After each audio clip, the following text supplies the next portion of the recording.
ಬೆಂಗಳೂರಿನಾದ್ಯಂತ ನಾಕಾಬಂದಿಯನ್ನ ಹಾಕಿದ್ದೇವೆ. ನಗರ ಪೊಲೀಸ್ ಆಯುಕ್ತರ ಸ್ಟೇಟ್ಮೆಂಟ್ ಇದು. ಇಬ್ಬರು ಹೆಚ್ಚುವರಿ ಪೊಲೀಸರು ಹಾಗೆ ಡಿಸಿಪಿಯಿಂದ ಪ್ರಕರಣಕ್ಕೆ ಸಂಬಂಧಪಟ್ಟ ಹಾಗೆ ತನಿಖೆ ನಡೀತಾ ಇದೆ. ಮೇಲ್ನೋಟಕ್ಕೆ ಸಿಎಂಎಸ್ ಸಿಬ್ಬಂದಿಯ ಮೇಲೆಯೇ ನಮಗೆ ಅನುಮಾನ ಇದೆ. ಘಟನೆಯ ಬಗ್ಗೆ ನಮಗೆ ತಡವಾಗಿ ಮಾಹಿತಿ ಸಿಕ್ತು. 1:15ಗೆ ಘಟನೆಯಾಗಿದೆ, ನಮಗೆ ತಡವಾಗಿ ಮಾಹಿತಿ ಸಿಕ್ತು. ಸಿಬ್ಬಂದಿ ಬಳಿ ಇದ್ದಂಥ ಆರ್ಮ್ನ ಯಾಕೆ ಬಳಕೆ ಮಾಡಿಲ್ಲ ಆ ಅನುಮಾನ ನಮಗೂ ಕೂಡ ಇದೆ ಅಂತ ಹೇಳಿ ನಗರ ಪೊಲೀಸ್ ಆಯುಕ್ತ ಸಿಮಂತ್ ಕುಮಾರ್ ಸಿಂಗ್ ಹೇಳಿಕೆಯನ್ನ ಕೊಟ್ಟಿದ್ದಾರೆ.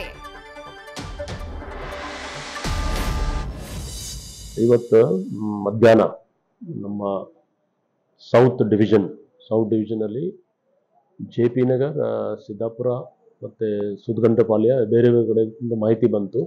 ಬಟ್ ಎಕ್ಸಾಕ್ಟ್ ಆಗಿ ಈಗ ಸಿದ್ದಾಪುರ ಪೊಲೀಸ್ ಸ್ಟೇಷನ್ ವ್ಯಾಪ್ತಿಯಲ್ಲಿ ನಮ್ಮ ಸೌತ್ DCP ಮತ್ತು ಜಾಯಿಂಟ್ ಕಮಿಷನರ್ ವೆಸ್ಟ್ ಅವರು ಅಲ್ಲೇದಾರ ಅವರು ಆ್ಯಸ್ ಆಫ್ ನಾವು 7 ಕೋಟಿ ಅಂದಾಜು ಅದು ಅಮೌಂಟ್ ಹೋಗಿದೆ ಅಂತ ಮಾಹಿತಿ ಬಂದಿದೆ. ಆದರೆ ಇನ್ನೂ ವೆರಿಫೈ ಆಗ್ತಾ ಇದೆ, ಯಾಕಂದರೆ ಡ್ರೈವರ್ ಯಾರಿದ್ದಾರೋ ಅವ್ರು ಕರೆಕ್ಟಾಗಿ ಮಾಹಿತಿ ಇನ್ನೂ ಹೇಳ್ತಾ ಇಲ್ಲ. ನಮ್ಮ ಟೀಮ್ಸ್ ಅವರು ಇಷ್ಟೇ ಮಾಹಿತಿ ಆದ ಮೇಲೆ ನಾವು ಎಂಟೈರ್ ಸಿಟಿಯಲ್ಲಿ ನಾಕಾಬಂದಿ ಮಾಡಿದ್ದೀವಿ. ನಮ್ಮ ಪ್ರಯತ್ನ ನಾವು ಮಾಡ್ತಾ ಇದ್ದೀವಿ ಫಿಸಿಕಲಿ ಹಿಡಿಲಿಕ್ಕೆ. ನಮ್ಮ ಟೀಮ್ಸ್ ಎಲ್ಲ ಕಡೆ ಸ್ಪ್ರೆಡ್ ಔಟ್ ಆಗಿದ್ದಾರೆ. ಅದರಲ್ಲಿ ಬೇರೆ ಬೇರೆ ಥರ ಟೀಮ್ಸ್ ಕೂಡ ಮಾಡಿದ್ದೀವಿ. ಫಿಸಿಕಲಿ ಗ್ರೌಂಡಲ್ಲಿ ಕೆಲವು ಇದ್ದಾರೆ, ಕೆಲವು ನಮ್ಮ ಕಂಟ್ರೋಲ್ ರೂಮಲ್ಲಿ ಇದ್ದಾರೆ, ಬೇರೆ ಬೇರೆ ಟೆಕ್ನಿಕಲ್ ವಿಂಗ್ಸ್ ಅವರು ಎಲ್ಲ ಕೆಲಸ ಮಾಡ್ತಾ ಇದ್ದಾರೆ. ನಾವು ಆದಷ್ಟು ಬೇಗ ಇದು ಕೇಸ್ ಡಿಟೆಕ್ಟ್ ಮಾಡಲಿಕ್ಕೆ ಪ್ರಯತ್ನ ಮಾಡ್ತೀವಿ. ಸರ್, ಏನಂತೇಳಿ ಅವ್ರು ಬಂದಿದ್ರಂತೆ ಡ್ರೈವರ್ ಹತ್ರ? ನಾನು ನಿಮಗೆ ಹೇಳಿದ್ದೇನೆ, ನಮ್ಮ ಟೀಮ್ಸ್ ಈಗ ಇಬ್ಬರು DCP ಮತ್ತು ಜಾಯಿಂಟ್ ಕಮಿಷನರ್ ಅಲ್ಲಿದ್ದಾರೆ. ಈಗ ಡೀಟೇಲ್ಸ್ ಯಾಕೆಂದರೆ ಪಕ್ಕ ಅವ್ರದ್ದು ಸ್ಟೇಟ್ಮೆಂಟ್ ಆದಮೇಲೆ ನಾವು ನಿಮ್ಗೆ ಹೇಳ್ಬೋದು. ಬಟ್ ಇನಿಷಿಯಲ್ ರಿಪೋರ್ಟ್ ಪ್ರಕಾರ ಅವ್ರದ್ದು CMS ಒಂದು ಕ್ಯಾಶ್ ಗಾಡಿ ಇತ್ತು, ಅದರಿಂದ ಜಬರ್ದಸ್ತಿ ಅವ್ರದ್ದು ಬೇರೆ ಗಾಡಿಗೆ ಟ್ರಾನ್ಸ್ಫರ್ ಮಾಡಿ ತಗೊಂಡೋಗಿದೆ. ಯಾವುದು ಈಗ ನಮ್ಮ ಹತ್ರ ಕ್ಲಿಯರ್ ಕಟ್ ಮಾಹಿತಿ ಇಲ್ಲ. ಮಾಹಿತಿ ಅದಾದ್ಮೇಲೆ ನಾವು ಮಾಡ್ತೀವಿ.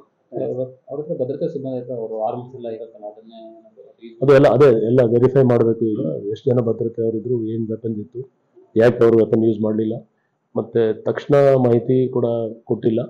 ಸ್ವಲ್ಪ ಮಾಹಿತಿ ಕೊಡುವಾಗ ವಿಳಂಬ ಆಗಿದೆ. ತಕ್ಷಣ ಹೇಳಿಬಿಟ್ಟಿದ್ರೆ ನಾವು ಖಂಡಿತ ಇನ್ನೂ ಇಮಿಡಿಯೇಟ್ಲಿ ಆ್ಯಕ್ಷನ್ ತಗೊಳ್ತೀವಿ. ಸೊ ಎಲ್ಲ ಆ್ಯಂಗಲ್ಸ್ ನಾವು ನೋಡ್ತಾ ಇದ್ದೀವಿ, ಮಾಹಿತಿ ಏನೇನಿದೆ ಆ ಮೇಲೆ. ನಗರ ಪೊಲೀಸ್ ಆಯುಕ್ತ ಸಿಮಂತ್ ಕುಮಾರ್ ಸಿಂಗ್ ಅವರ ಮಾತುಗಳನ್ನ ಕೇಳಿಸ್ಕೊಂಡ್ರಿ. ಅನುಮಾನ ಇರೋದು ಆರಂಭದಲ್ಲಿ ಆ CMS ವಾಹನದಲ್ಲಿದ್ದಂತಹ ಸಿಬ್ಬಂದಿ ಮೇಲೆ ಅವರೇನಾದ್ರೂ ಇನ್ವಾಲ್ವ್ ಆಗಿದ್ದಾರಾ ಅನ್ನುವಂಥ ಅನುಮಾನ ಇದೆ. ಯಾಕಂದ್ರೆ ಕಮಿಷನರ್ ಹೇಳಿದ ಹಾಗೆ ಗನ್ಮ್ಯಾನ್ಗಳ ಹತ್ರ ಗನ್ ಇತ್ತು. ಅಟ್ಲೀಸ್ಟ್ ಮೊದಲಿಗೆ ಅನುಮಾನ ಬರಲಿಲ್ಲ, ಅದಾದ ನಂತರ ಹಣ ತುಂಬಿಸಿಕೊಳ್ತಾ ಇದ್ದಂತಹ ಸಂದರ್ಭದಲ್ಲಾದ್ರೂ ಅನುಮಾನ ಬರಬೇಕಲ್ಲ, ಆ ಟೈಮ್ನಲ್ಲಾದ್ರೂ ರೆಸಿಸ್ಟ್ ಮಾಡಬೇಕಲ್ಲ. ನ್ಯೂಸ್ ಫಸ್ಟ್ ನಿರ್ಭೀತಿಯಿಂದ ನಿಮ್ಮ ಪರವಾಗಿ.